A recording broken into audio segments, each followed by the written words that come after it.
Hello and welcome back to a page-by-page review of Dune by Frank Herbert. Today, page 51. An interesting page with some of the first positive emotion that we see in the series of pages that we've reviewed so far. I'm a big fan of the fondness between Thufir Hawat and Paul. My nose continues to itch.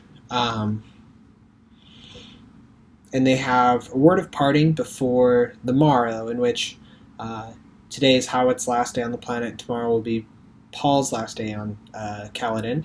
And Paul begins to think about that, and the weight of this seems to sink into him as he sits after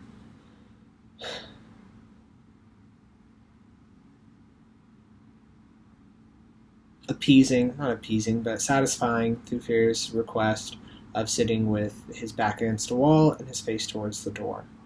I was really enthralled by this page, and I'm really, even though it's a little bit of a de-escalation and conflict and tension, near the end we have a list of things that Paul is beginning to notice about his home planet, and I expect page 52 to hold some of his sadness for these things in regard.